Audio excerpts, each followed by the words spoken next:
Bonjour tout le monde. Donc oui, effectivement, Africa Invest est un gestionnaire de fonds d'investissement, c'est-à-dire que notre métier est de prendre une participation, d'être associé au capital avec des entrepreneurs, des actionnaires, des familles, en fait, de les aider à développer leur société pendant un laps de temps qui va en général entre 3 et 6, 7 ans, et de sortir par la suite en ayant, on espère, développer cette société. Nous, on fait ce travail-là sur un terrain de jeu qui est très particulier, qui est l'Afrique. C'est là où on a démarré, en 94, donc il y a 26 ans maintenant, d'abord en Tunisie, mais très rapidement élargi sur d'autres zones. Pour raccourcir l'histoire, aujourd'hui, nous sommes présents sur 8 pays. On est à Tunis, on est à Alger, on est à Casa, on est à Abidjan, on est à Lagos, on est à Nairobi, on est au Caire et on est à Port-Louis à Maurice. Mais nous avons investi en direct dans une trentaine de pays à peu près sur le continent. Et nous avons 16 nationalités sur 80 personnes dans nos équipes. Là, ce que je vois, ce que j'entends depuis tout à l'heure, c'est que vous combinez en réalité deux difficultés. C'est que, un, vous êtes sur des projets jeunes, peu matures, enfin en démarrage, et deux, vous êtes sur des projets qui sont en lien avec l'Afrique.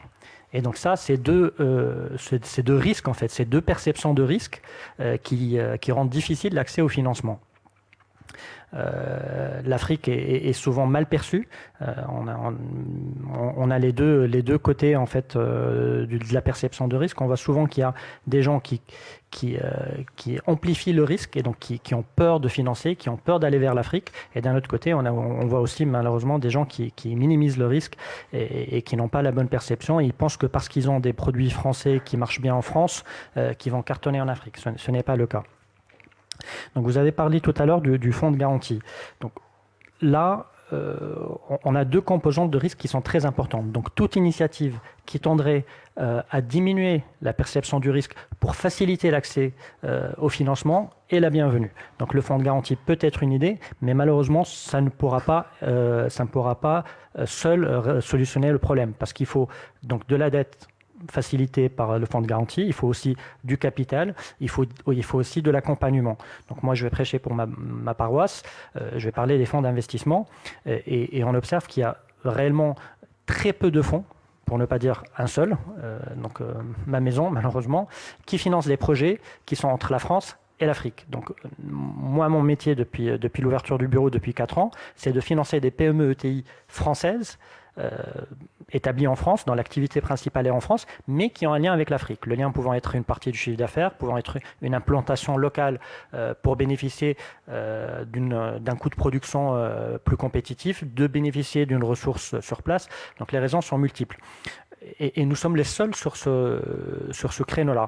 Et on voit qu'il y a une demande très forte. Moi, je vais décevoir beaucoup de monde. C'est que nous sommes sur la PME ETI, donc on est déjà sur un stade de développement suivant en fait, donc qui est pas sur le démarrage. Mais je vois que la demande est énorme. Depuis qu'on est là sur la France depuis 4 ans, on voit qu'il y a énormément de demandes, énormément de gens qui ont des projets très pertinents. Et d'ailleurs, pour revenir à la notion de risque, c'est très intéressant de voir cette histoire d'oiseau et de petit qui ne revient pas à l'oiseau.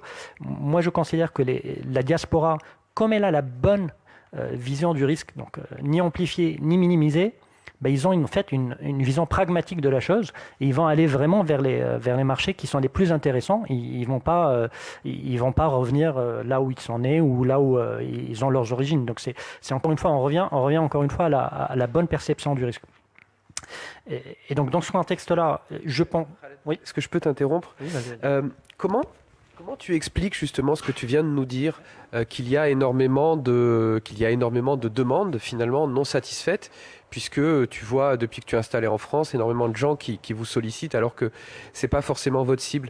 Est-ce que tu l'attribues à la frilosité, par exemple, du milieu bancaire traditionnel, qu'il n'y a pas de solution? Est-ce que c'est des outils qui manquent? Est-ce que c'est des préjugés, des biais de type presque culturel? Comment tu expliques ce paradoxe finalement? Et est-ce que de ton expérience des autres marchés, on va dire le Royaume-Uni, oui, c'est plus le Royaume-Uni qui a une histoire un peu comparable à celle de la France vis-à-vis de l'Afrique et peut-être même, pourquoi pas, l'Italie ou l'Allemagne. Est-ce que c'est un peu le même problème qui se pose ou est-ce qu'il y a des dispositifs plus souples? Alors, malheureusement, je vais avoir un peu de mal de parler des autres marchés, je les connais un peu moins. Je vais parler très très vite de l'Afrique.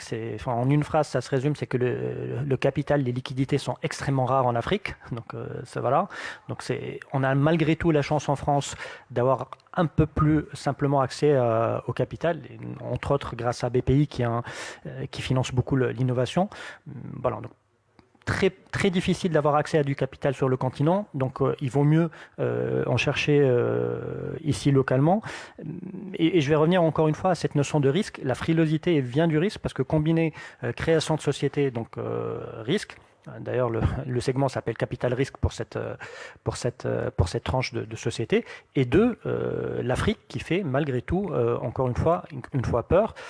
Et pour beaucoup de mes collègues, donc pour ne pas leur jeter la pierre, ce n'est simplement pas leur mandat.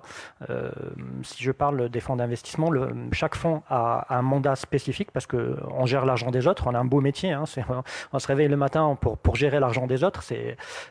C'est toujours bien. Et, par contre, l'argent des autres, on le gère pour un mandat spécifique. Et mes collègues n'ont pas forcément le mandat d'investir dans cette typologie-là. Donc c'est là où je reviens éventuellement à un constat ou des recommandations, c'est qu'il faut démultiplier les équipes de gestion, démultiplier les sociétés d'investissement comme la nôtre, qui peuvent justement regarder ces cibles-là. Il n'y en a pas assez, ça c'est clair. Donc il faut que les institutions publiques, BPI le fait par exemple, aident les sociétés de gestion à émerger sur ce créneau-là.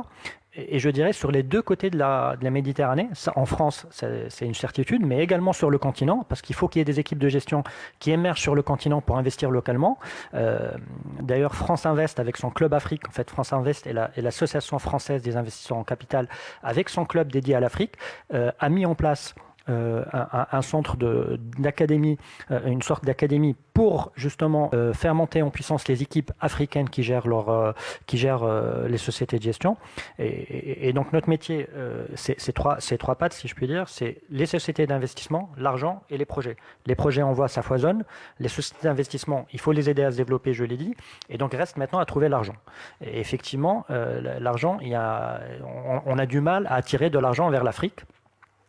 Et donc, il faut réfléchir à des sociétés, à des solutions innovantes pour que les investisseurs commerciaux privés routent un peu plus de leur investissement, de leurs actifs vers le continent. Vous avez, encore une fois, pour rebondir sur le terme garantie, il existe par exemple des solutions innovantes où les institutions étatiques, les institutions publiques garantissent en quelque sorte en prenant les premières pertes des fonds d'investissement à charge. Donc ça, c'est de nature à faciliter ou à encourager les investisseurs privés à investir dans ces fonds-là.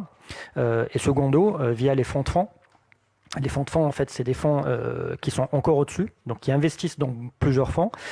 Averroès en est un, c'est des fonds qui investissent dans d'autres fonds et qui ont un mandat bien spécifique. Il faut encourager qu'il y ait de plus en plus de fonds qui investissent sur ce créneau-là.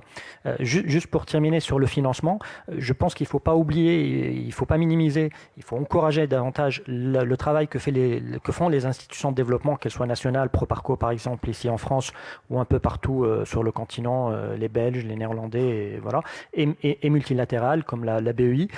Dans le financement des banques africaines, en fait, elle leur donne des lignes de financement qui sont par la suite répercutées sur le secteur privé.